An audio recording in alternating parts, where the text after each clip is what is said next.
Chia sithlale, hashtathema, chia sithlale ka.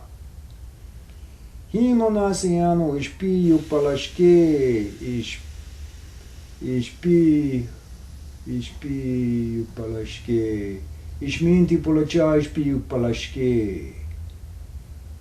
Ayupanchi iti papashi. Welcome my brothers and sisters. Welcome my relatives.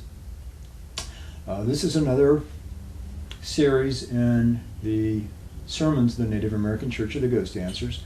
And today I intend to speak a little bit about the three principal pillars of our church.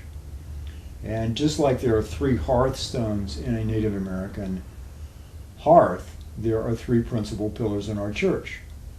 Each one I will delineate much more fully in future sermons, but I'm just going to introduce them very briefly now so that there's some kind of a introductory aspect to them. The first is the Native American Church medicine way, and it principally comprises an age-old ceremony from peyote churches throughout the Americas, in what is now the United States and the nation state of Mexico. These are old formats that came through, and then they were sort of structured in a more formalized manner in the early years of the 20th century by people such as Quanah Parker in the Half Moon Ceremony and John Wilson in the Big Moon Ceremony. And then other groups such as the Dene or Navajo had their version. But the format is pretty much standardized insofar as there usually is a structure with the entranceway towards the east, and the principal officers are seated in the west. They file in, everybody files in a clockwise fashion.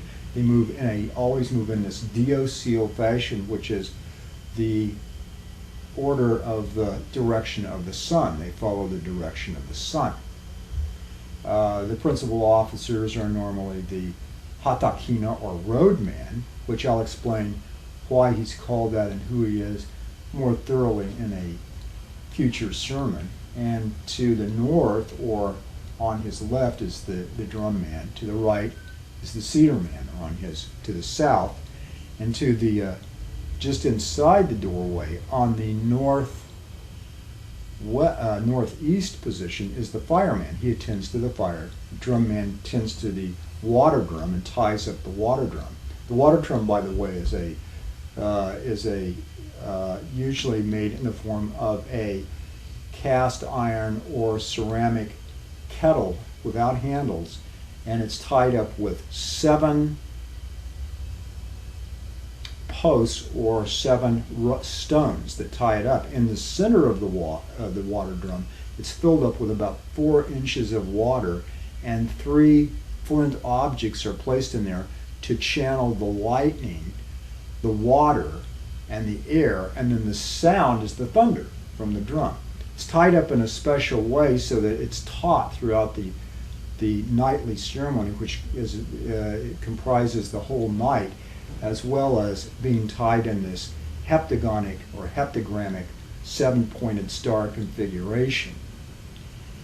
The next arm of the, I'll talk a lot more thoroughly about that in a future ceremony and in a future sermon, and I'll give some examples of how these peyote songs that are sung during the ceremony are derived.